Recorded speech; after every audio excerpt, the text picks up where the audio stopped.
রাখতে হবে যে কেউ কারো রিজিকে ভাগ বসায় না, কেউ না। আমরা অনেকে মনে করি যে আমি ওকে দিলাম, ওকে খাওয়াইলাম, আমি বোধহয় খাওয়াইলাম। না, সে আপনারটা খায় নাই, সে তার রিজিকই খেয়েছে।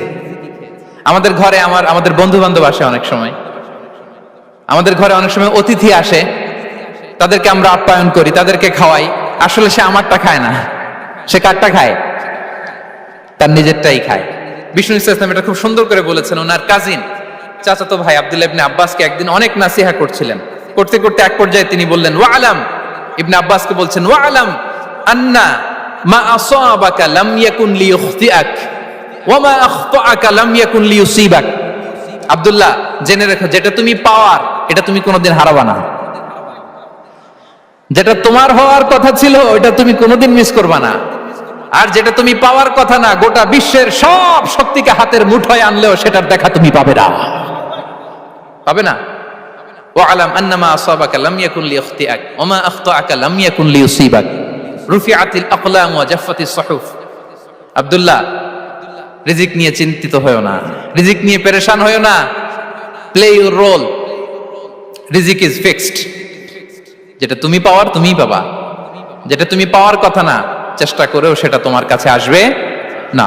সম্মানিত সুধী, এ পর্যায়ে আমরা জানবার চেষ্টা করব যে কিসে রিজিক বাড়ে, কি করলে রিজিকে ভরপুর বারাকা হয়, রিজিকের চাবিকাঠি কোথায়, কোন পথে চললে রিজিকে ভরপুর বারাকা হবে, আমার জীবনে বরকত নেমে আসবে রিজিকে। এটা জানতে মনে যাচ্ছে না আমাদের? হ্যাঁ, কষ্ট হচ্ছে আপনাদের? কষ্ট হচ্ছে? তাহলে কি করলে রিজিকে ভরপুর বারাকা হয়, কি করলে আমার জীবনে ভরপুর বারাকা নেমে আসে, এই পয়েন্টটাতে আমরা একটু আলোকপাত করি। যেসব কাজ করলে আমাদের জীবনে রিজিকে আসমানি বারাকা নেমে আসবে, আমাদের রিজিকে আসমানি বারাকা নেমে আসুক, আমরা চাই কি চাই না? সবাই আমরা চাই নিশ্চয়ই। যে কাজ করলে রিজিকে আসমানি বারাকা আসে, এর এক নাম্বার হচ্ছে তাকওয়াল্লাহ, আল্লাহর ভয়। আল্লাহ তাআলা বলছেন, ওমাই ইয়াত্তাকিল্লাহা ইয়াজআল লাহু মাখরাজা ওয়া ইয়ারযুকহু মিন হাইসু লা ইয়াহতাসিব। যে আল্লাহকে ভয় করে, যে আল্লাহ সচেতন, আল্লাহ তাকে মাখরাজ, মাখরাজ মানে কি জানেন? ওই যে এক্সিট লেখা না এদিকে, এই এক্সিটকে আরবিতে বলে মাখরাজ, মানে কোথাও আটকাবেন না, বের হওয়ার রাস্তা আছে, কোথাও আটকাবেন না, বের হওয়ার রাস্তা আল্লাহ তাআলা অ্যারেঞ্জ করে দিবেন। You will have the way out from crisis. ক্রাইসিসে পড়লে, সংকট মোমেন্টে আল্লাহ তাআলা ওখান থেকে এক্সিটের ব্যবস্থা আপনাকে করে দিবেন। ওয়া ইয়ারযুকহু মিন হাইসু লা ইয়াহতাসিব, এমন জায়গা থেকে আল্লাহ তাআলা রিজিকের ব্যবস্থা করবেন যে সে কল্পনাও করে নাই।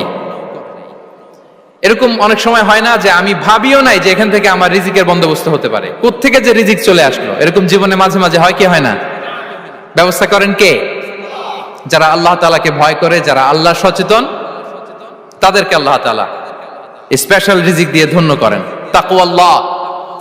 পুরো কোরআনের মূল শিক্ষা কি? পুরো ইসলামের এসেন্স কি, জিস্ট কি, সারাংশ কি যদি আমাকে জিজ্ঞেস করা হয়, আমি বলবো তাকওয়াল্লাহ, আল্লাহর ভয়, আল্লাহর সচেতনতা। Allah is watching me, Allah is observing me. আল্লাহ তাআলা আমায় দেখছেন, আমি যাই করি না কেন, দরজা বন্ধ করে, জানালা বন্ধ করে, সব বন্ধ করেও যদি করি, পৃথিবীর সবার চোখ ফাঁকি দেয়া গেল, আল্লাহর চোখ ফাঁকি দেয়া যায়? পুলিশের চোখ ফাঁকি দেয়া যায়, সিকিউরিটির চোখ ফাঁকি দেওয়া যায়, আমার সাথের বন্ধুদের চোখ ফাঁকি দেয়া যায়, ফাঁকি দেয়া যায় না একটা মহান সত্তার চোখ। তিনি কে? এই যে সেন্সেশন, অনুভূতি, দিস ইজ তাকওয়া। এই অনুভূতিটার নামই হচ্ছে তাকওয়া, যে আমি যাই করি, যেভাবে করি, যখন করি, কেউ দেখে না, কিন্তু দেখে কে? কেউ যেটা দেখে না সেটা দেখে কে? দিস ইজ তাকওয়া। এই তাকওয়ার চর্চা যার মধ্যে আছে, তার রিজিকে বারাকা নেমে আসবে। আমরা যেন তাকওয়ার চর্চা করি, আমাদের ছেলে মেয়েদের যেন এটা শেখাই যে কেউ দেখে না বাবা, কিন্তু আল্লাহ দেখে। ছোটবেলা থেকে যদি আমাদের সোনামণিদের ব্রেইনে এই তাকওয়াল্লাহ নামের এই সফটওয়্যারটা ইনস্টল করে দেই, আর কোনোদিন সে বিপদগামী হবে না, পথচ্যুত হবে না। ওই ছেলেকে দিয়ে আর পৃথিবীতে অন্যায় করানো যাবে না, সে পাপ কাজ করবে না, সে অন্যায় কাজ করবে না, সে অন্যের রাইটস নষ্ট করবে না, সে দুর্নীতি করবে না, সে ঘুষ খাবে না, সে সুদ খাবে না। শুধু দুর্নীতি দমন কমিশন দিয়ে দুর্নীতি বন্ধ করা যায় না, এই তাকওয়াল্লাহর সফটওয়্যার ইনস্টল করে দিতে হবে। তাহলে 1 নম্বর হচ্ছে তাকওয়া। আল্লাহর ভয় যেন আমরা আমাদের হৃদয়ে রাখি। যাদের হৃদয়ে আছে আল্লাহর ভয় তারা কভু পথ ভুলে যায় না। কি অসাধারণ কথা। তাহলে 1 নম্বরে তাকওয়া আল্লাহ। 2 নম্বর আত-তাওয়াক্কুল আলা আল্লাহ, to put your trust on Allah, to depend on Allah, আল্লাহর উপর ভরসা রাখা। আমরা ভরসা রাখি কার উপর? আওয়াজ করে বলুন, কার উপর? আমরা আমাদের ভরসা রাখি আল্লাহর উপর, কার উপর ভরসা রাখি না, ভরসা একজনের উপর। বিষ্ণু ঈসা ইসলাম বলেছেন, লাউ আন্নাকুম তাওয়াক্কালুনা আলাল্লাহি হাক্কা তাওয়াক্কুলিহি লা রাযাকাকুম কামা ইয়ারযুকুত তায়র তাগদু খিমাসান ওয়া তারুহু বিতানান।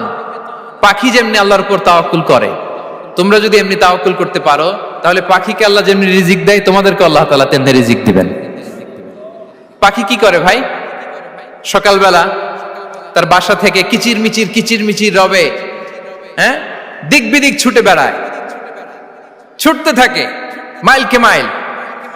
আবার বিকেল বেলায় গোধূলি লগ্নে তার বাসায় এসে ফিরে আসে। ওই পাখিটাকে আল্লাহ তাআলা উদর পূর্তি করে তার নিড়ে ফিরিয়ে দেয়।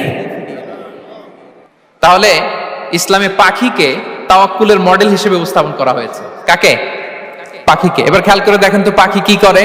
সকালবেলা ঘরে বসে বসে তাওয়াক্কুল করে নাকি? কথা কি বুঝতেছেন? পাখি তার নিড়ে বসে হাত গুটিয়ে আল্লাহর উপর তাওয়াক্কুল করে, এরকম না? এই হাদিস থেকে কি বোঝা গেল? কিভাবে করে বলতে হবে, বলেন তো একজন সাহস করে কিভাবে করে?